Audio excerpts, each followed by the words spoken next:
শীতলকুচিতে আবার পঞ্চায়েত সদস্যর বাড়িতে মাদক উদ্ধার হয়েছে। হ্যাঁ, শীতলকুচির পাঠালতুলি সেখানে পুলিশি অভিযান চলে।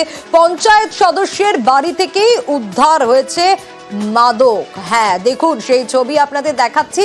আর এই যে মাদক উদ্ধার, মহিলা পঞ্চায়েত সদস্য তিনি কিন্তু চম্পট দিয়েছেন। আরো ডিটেইলে বিষয়ে জানবো, রাজেশ রয়েছে আমার সঙ্গে।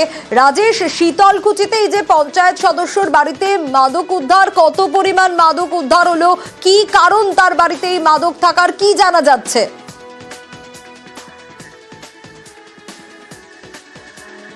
দেখো, শীতলকুচি গোলেনাহাটি গ্রাম পঞ্চায়েতের পাঠানতুলি এলাকায় কিন্তু শাসক দলের পঞ্চায়েত সদস্যের বাড়িতে অভিযান চালিয়ে পুলিশ মাদক তৈরির বিভিন্ন সরঞ্জাম কিন্তু উদ্ধার করে। এবং পুলিশ যেটা জানিয়েছে যে গোপন সূত্রে খবর পেয়ে পুলিশ আজ ভোরে সেই বাড়িতে অভিযান চালায় এবং মাদক সরঞ্জাম উদ্ধারের পাশাপাশি কিন্তু 6 জনকে গ্রেপ্তার করে। এবং সেই পঞ্চায়েত সদস্য এবং তার স্বামী কিন্তু পলাতক রয়েছে এবং পুলিশ গোটা ঘটনা তদন্ত শুরু করেছে। তবে এই পঞ্চায়েত সদস্যের বাড়ি থেকে মাদক সরঞ্জাম উদ্ধারের ঘটনাকে নিয়ে কিন্তু রাজনৈতিক চর্চা শুরু হয়েছে। বিজেপির পক্ষ থেকে এখনো পর্যন্ত কোনো খোঁজ পাওয়া যায়নি এই মহিলা পঞ্চায়েত সদস্য এবং তার স্বামীরও। পুলিশ আইনের কাজ করেছে, দলের ভাবমূর্তি এখানে ক্ষুণ্ণ হওয়ার কোনো ব্যাপার নেই। সমাজে সব ধরনের লোক থাকে, আমাদেরও পঞ্চায়েত সদস্যের মধ্যে 1-2 জন খারাপ ছিল, তাই দলের তার মধ্যে কোনো প্রভাব পড়বে না। পুলিশ তদন্ত করেছে, দলীয়ভাবে আমরা তদন্ত করে তার প্রতি আমরা ব্যবস্থা নেব। এমন কোনো দুর্নীতি আছে, বাজে কাজ আছে তৃণমূল করতে পারে না, এরকম কোনো ইনস্ট্যান্স আছে, উদাহরণ আছে? তৃণমূলের নেতা নেত্রী, পঞ্চায়েত সমিতি, জেলা পরিষদ, বিধায়ক, এমপি সবাই তো জড়িত আছে।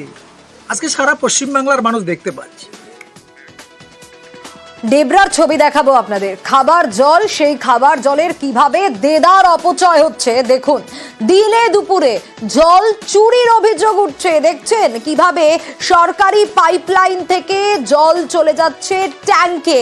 আরো বিস্তারিত এই বিষয়ে জানবো, দিগ্বিজয় রয়েছে আমার সঙ্গে। দিগ্বিজয়, কতদিন ধরে এই কাজ চলছে? যে ছবি আমরা দেখছি, এ তো দিনে দুপুরে জল চুরির অভিযোগ, কারণ সরকারি পাইপলাইন সেখান থেকে জল একেবারে ট্যাঙ্কে চলে যাচ্ছে। কেন এই কাজ করছিলেন যারা করছিলেন?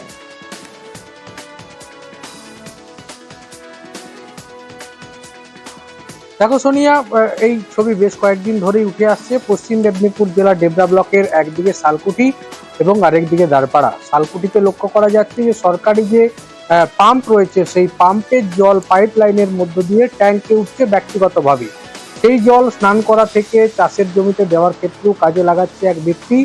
এই ছবি কিন্তু আমাদের ক্যামেরায় ধরা পড়তেই আমরা ওই ব্যক্তিকে জিজ্ঞাসাবাদ করি এবং তখন তিনি জানান যে স্থানীয় যারা কমিটি রয়েছে তাদের সঙ্গে আলোচনা করেই এটা করা হয়েছে। যদিও গ্রাম পঞ্চায়েত সদস্য ওই এলাকার, তিনি জানিয়েছেন যে এটা আমার নজরে ছিল না, অবশ্যই এ ব্যাপারে আমরা পদক্ষেপ নেব, কারণ সরকারি জল ব্যক্তিগতভাবে কেউ ব্যবহার করতে পারে না। অপরদিকে ভিন্ন ছবি দেখা যাচ্ছে দারপাড়া এলাকায়। সেখানে কিন্তু পানীয় জলের পাইপের সঙ্গে পাইপ লাগিয়ে পুকুরে মাছ চাষের জন্য এই জল ব্যবহার করা হচ্ছে। অর্থাৎ ডেবরায় এই দুটি ছবিতে কিন্তু রীতিমতো হতবাক হয়েছে সবাই। যেখানে পানীয় জলকে সঞ্চয় করা হচ্ছে, সেখানে কিন্তু ডেবরায় এই 2 জায়গায় পানীয় জল অপচয় করা হচ্ছে। যদিও পঞ্চায়েত সদস্য বিষয়টি খতিয়ে দেখবেন বলে জানিয়েছেন। বেশ, কসবায় নজর রাখবো। স্বাধীনতা সংগ্রামীর আশ্রম দখল করে প্রমোটিং এর ছক কষা হচ্ছে, এমনটা অভিযোগ। যে আশ্রমের সঙ্গে নেতাজির নাম জড়িয়ে সেই আশ্রমের মহিলা সদস্যদের মারধরেরও অভিযোগ উঠছে। আর এতেই উদ্বিগ্ন রাজ্য মহিলা কমিশন। ঠিক কি ঘটেছে অনুপ জানাতে পারবে আরো বিস্তারিত। অনুপ, ঠিক কি হয়েছে?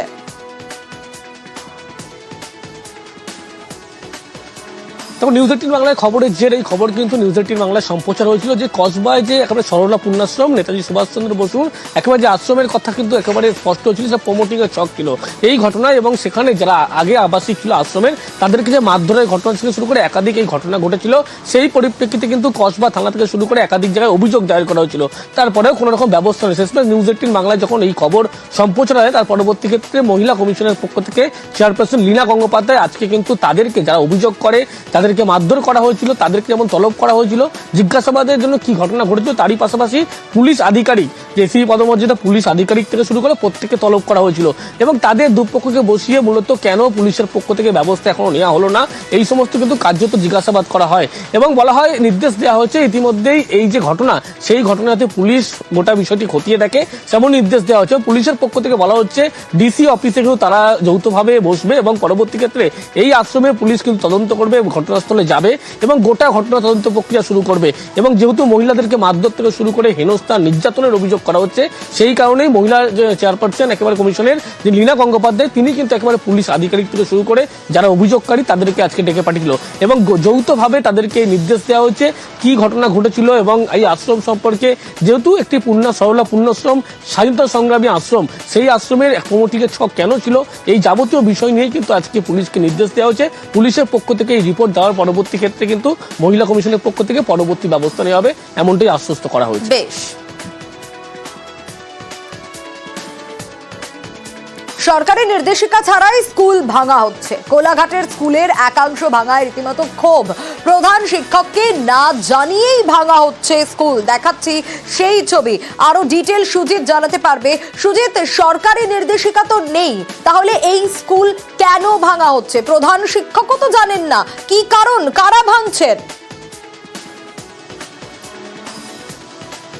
যারা ভাঙছেন তারা দাবি করছেন যে এখানে একটি সুসংগত শিশু বিকাশ প্রকল্প অর্থাৎ ICDS এর একটি শিশুদের স্কুল হবে, কিন্তু হবে তো হবে, তার জন্য তো বলতে হবে। তুমি যেটা বললে যে প্রধান শিক্ষিকাকে বলা নেই, স্কুল কর্তৃপক্ষকে কিছু বলা নেই, সরকারি বা প্রশাসনিকভাবে কোনো নির্দেশও আসেনি, কিন্তু তারই মধ্যে 16ই মার্চ থেকে ঘর ভেঙে একবার উড়িয়ে দেওয়া হয়েছে এবং এর ফলে এই যে রোদ, তুমি জানো চড়া রোদ, তার মধ্যে একটি বাচ্চাদের স্কুলে এভাবে একটা স্কুলের রুম ভেঙে দেওয়া, তার ফলে যে গরমের মধ্যে কষ্ট পাচ্ছেন তারা সদুত্তরও পাচ্ছেন না কারোর কাছে।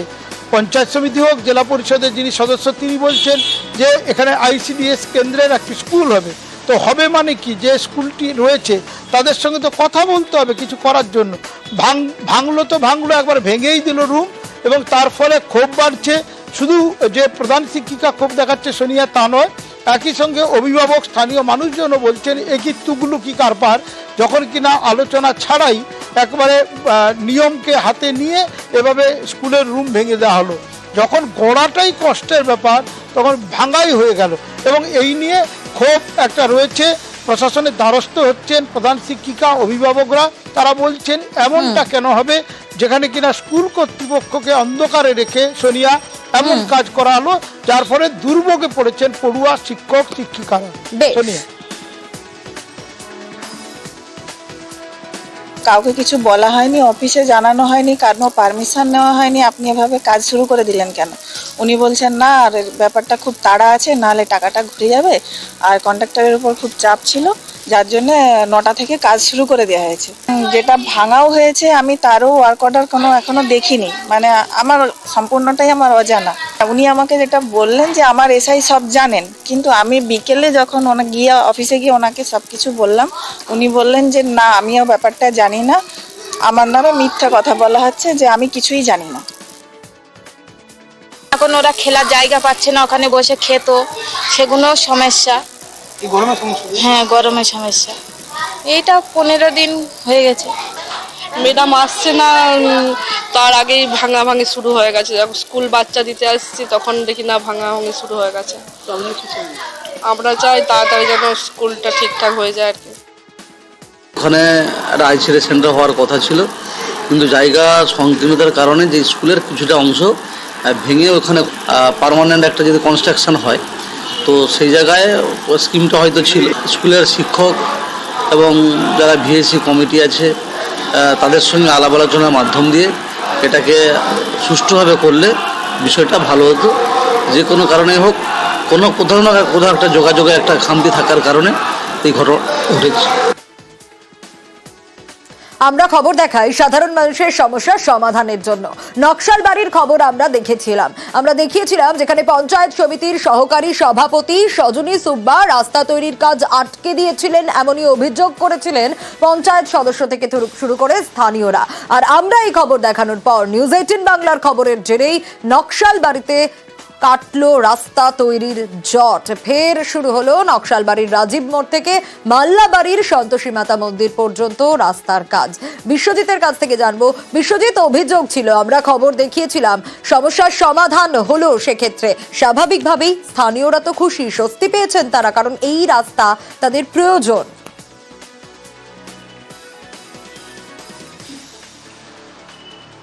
দেখো, অবশ্যই স্থানীয় বাসিন্দারা খুশি, কিন্তু দেখা যাচ্ছিল যে এই রাস্তাকে ঘিরে কিন্তু জট তৈরি হয়েছিল। একদিকে যেমন স্থানীয় তৃণমূলের পঞ্চায়েত সদস্যের সঙ্গে নকশালবাড়ি পঞ্চায়েত সমিতির সহকারী সভাধিপতির মধ্যে দ্বন্দ্ব প্রায় প্রকাশ্য উঠেছিল। একবারে রাস্তার কাজ বন্ধ করে দিয়েছিলেন এই সহকারী সভাপতি এবং তার বিরুদ্ধে বিক্ষোভে ফেটে উঠেছিলেন স্বয়ং পঞ্চায়েত সদস্য, গ্রামবাসীরা।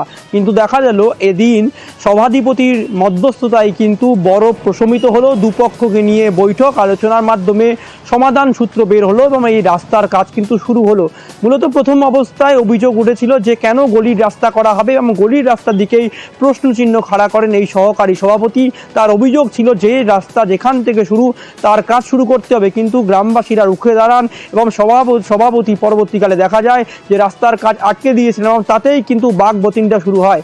পরবর্তীকালে পুরো ঘটনার বরফ গলান এই সভাধিপতি, তিনি দুপক্ষকে নিয়ে আলোচনা করেন এবং তারপরে কিন্তু রাস্তার কাজ শুরু হলো। উত্তরবঙ্গ উন্নয়ন দপ্তরের এই 2.3 কিলোমিটার রাস্তাকে ঘিরে যথেষ্ট বাকবতিনটা চলছিল। অবশেষে এদিন মধ্যস্থতাকারী সভাধিপতি তিনি কিন্তু ভূমিকা নেন এবং তারপরে হলো। ছোট একটা মিস্টেক হয়েছিল, ভুল বোঝাবুঝি হয়েছিল, মেটে গেছে। এখন দুই তরফে রাস্তা যাচ্ছে। এখন রাস্তার কাজ শুরু হলো। হ্যাঁ, রাস্তার কাজ শুরু, সমস্যার সমাধান হয়ে গেল। এখন সমস্যাটাই মিটে গেছে। রাস্তাটাও যেখানে পর্যন্ত ওরা নিয়ে যাইতে চাইছিল ওইটাও হবে। যে মেন রোডটা ওরা করতে মানা করতেছিল ওইটা আমি বলছি, তারপরে আমাদের সভাধিপতি একটু কথা বলে আমরা ওইটা কমপ্লিট করবো, দুইটাই করে কমপ্লিট করবো। সমস্যা মিটছে। গ্রামবাসীদের কিছু ডিমান্ড ছিল যে শিডিউলটা কি আছে, কোন দিক দিয়ে রাস্তাটা যাচ্ছে, কোথা থেকে লেআউট দিয়েছে, ইঞ্জিনিয়াররা কতটুকু দেখিয়েছে, সেটাই জানার বিষয় ছিল। সেটা নিয়ে একটু কনফিউশন ছিল। এখানে সহকারী সভাপতি, গ্রাম পঞ্চায়েতের প্রধান, আমাদের পঞ্চায়েতের সদস্য বসে আমরা শর্ট আউট করে নিয়েছি। কোনো সমস্যা নেই, এজেন্সিকে বলেছি কাজ শুরু করে তাড়াতাড়ি কাজ করতে। জলপাইগুড়ি স্টেশন চত্বরে জমি জট। রেলের পরিকাঠামো উন্নয়নে জমির প্রয়োজন, আর রেলের জমি থেকে সরতে হয় ব্যবসায়ীদের। জট তৈরি হয়েছিল, কিন্তু সেই জট কি কাটছে? আরো ডিটেল জানাতে পারবে শান্তনু। শান্তনু, রেল ব্যবসায়ী আলোচনায় কাটছে জট?